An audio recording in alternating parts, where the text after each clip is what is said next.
a Negro pugilist. His name was Jack Johnson. Now, old Jack Johnson, he was the toughest man in the whole wide world. He used to walk around whopping people upside the head, making all sorts of money.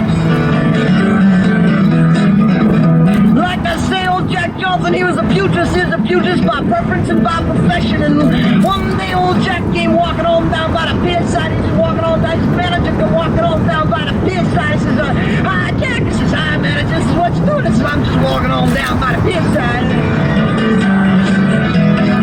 He says, "What's up?" He says, "I got a gig for you." He says, "Got a gig for me?" He says, "That's right." He says, "Whereabouts?" He says, "Over in England." He says, "What am I going to do over there?" He says, "Well, you're going over and whop this guy upside the head and make all sorts of money."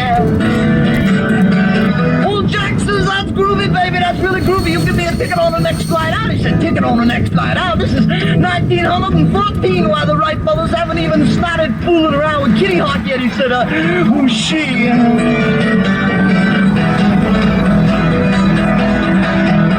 Midnight on the sea, the band was playing there. My God, very well, Titanic.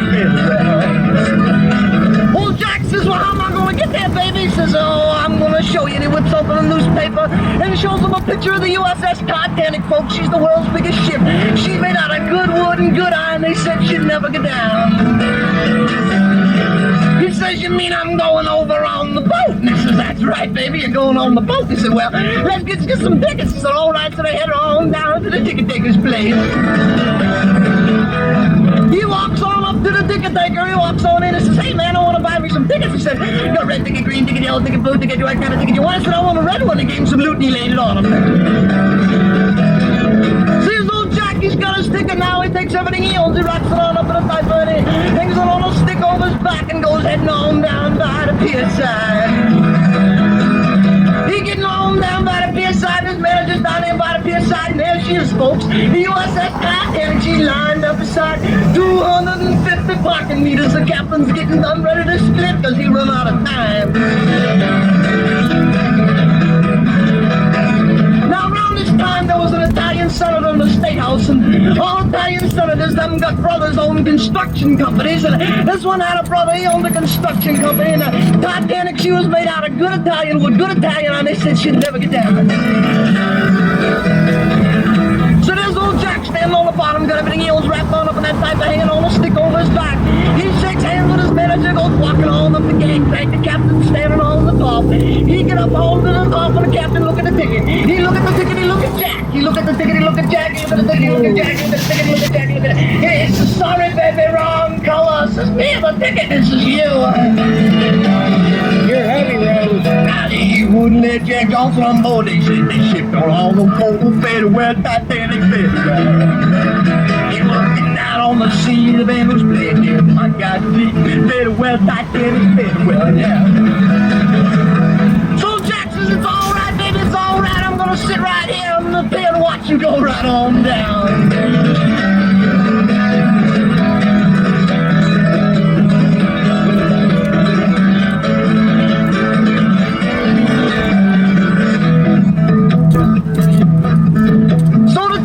She sails on out into the North Sea. She's out there floating around in and out between the icebergs. Old Jack standing on the pier. I'm going to tell you about the people on the Titanic. Now, first of all, there's a whole bunch of Jewish people from Miami. They're jumping up and down. They're laughing, they're drinking booze, they're trading wives and Cadillacs and diamonds and having all sorts of good, clean party fun. Then there was the people who run the boat. Now, the people who run the boat, they know all about running boats. They know all about hoisting up landlubbers and battening down hatches and doing all sorts of other good things like all good sailors do in their with sea. Then there was the captain. Now, the captain, he know how to walk like a captain, write like a captain, walk like a captain, talk like a captain, smell like a captain, eat like a captain, do all sorts of captain things. Then there was the first mate. Now I gotta tell you about the first mate. Now the first mate, he don't know nothing about Jewish parties. He don't know nothing about hoisting up landlubbers. He don't know nothing about captains either. He wants to go over to England. He want to play his guitar. He want to run around, chase women, have all sorts of good time. Anyways, this fella, his sideburns, it just a little too long, he'd give away. See, even down in Mexico, even working in this rope factory down in Mexico now. Down in Mexico, they make rope out of this funny little hemp plant that grows wild in the ground. Some of you people grow it in flower pots under your bed. Anyways, down there, and he's making rope out of this funny marijuana plant. And one day, the rope factory should catch fire, and he run back on in to save his lunch. He's got 2 sardine sandwiches. Running back on in to save his lunch. He gets inside, and there's all this funny smoke floating around up inside. And he gets some of this funny smoke up inside his head, and he sit down in the middle of the fire, and he say, "Yeah, baby, I ain't gonna make rope no more."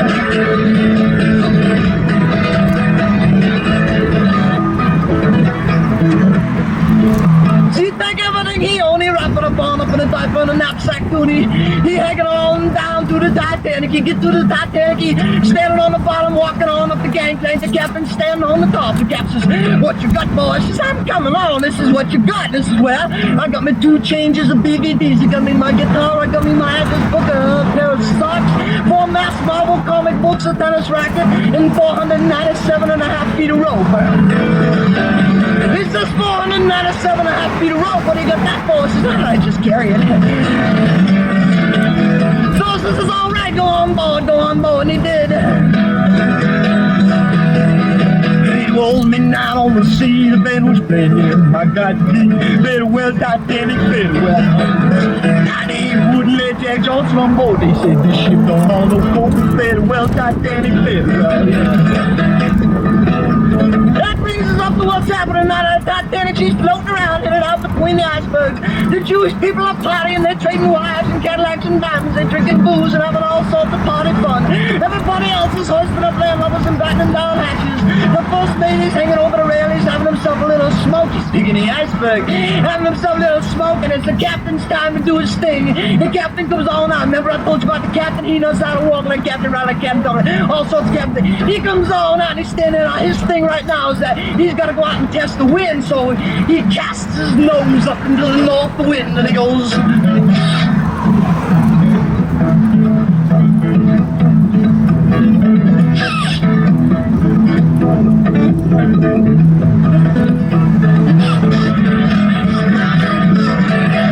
he walks on over to the first mate. He says, "Hey, first mate, what's that you smoking?" He says, "That ain't nothing but a little old cigarette, captain." He says, "I don't believe it. Give me a puff." He says, "All right." So the captain take himself a little puff. Nothing happened right away. He says, "It's all right. It's all right. It's just a cigarette. I'm going for a walk." And that's what it did, folks. He went for a walk. He went out walking around the boat. He went walking toward the wheelhouse. He walked around the wheelhouse once.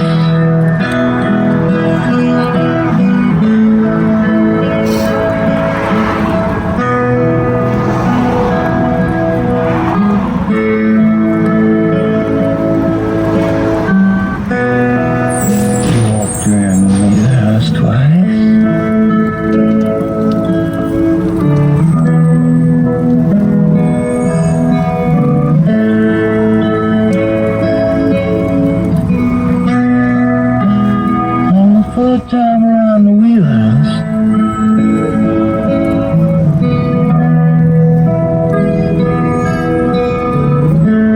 The first mate, he looked all over at the captain.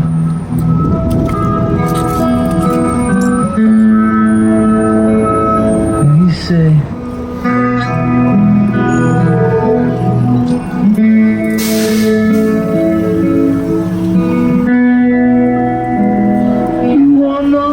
"Captain."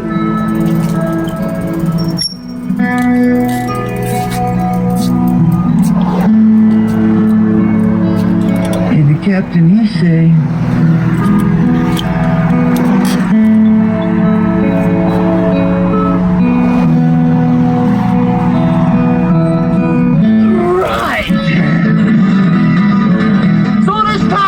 tell the captain a little bit about the smoke that he's smoking. He says, "Now, the idea, Captain, the idea is to get the smoke way down deep inside your tummy and hold it there just as long as you can. It'll make you feel good all inside." So the captain says, "All right." He take himself 3 big pokes off that funny little brown weed. He says, "I'm commencing to hold it in."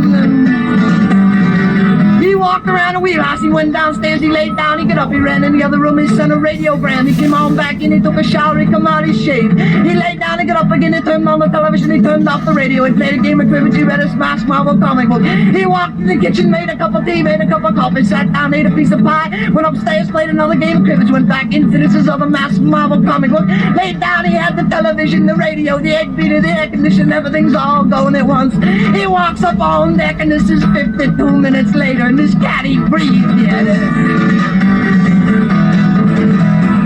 So the first mate see him standing up there on the rail, he's all puffed up like a balloon. He says, "You gotta let it out, Captain."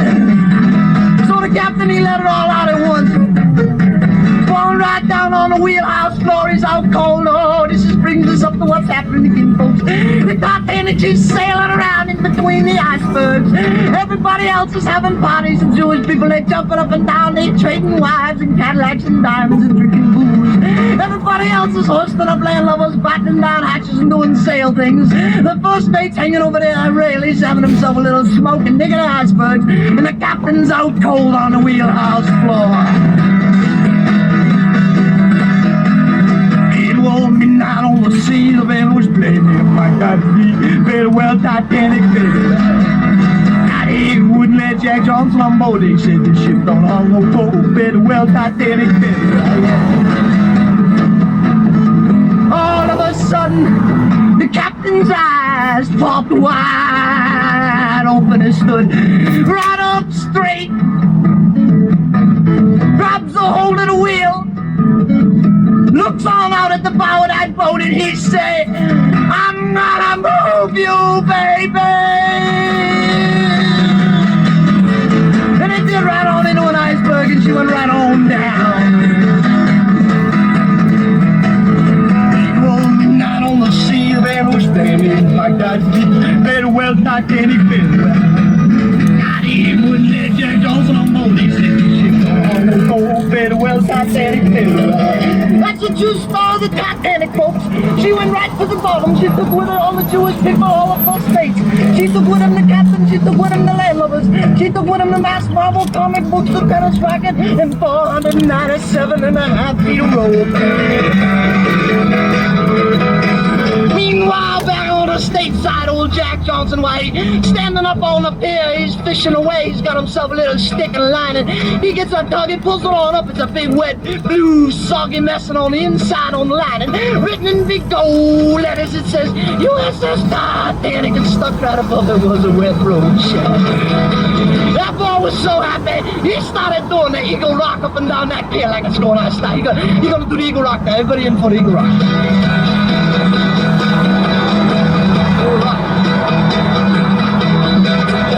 Midnight on the sea, the band was playing there. My God, very well Titanic, very well.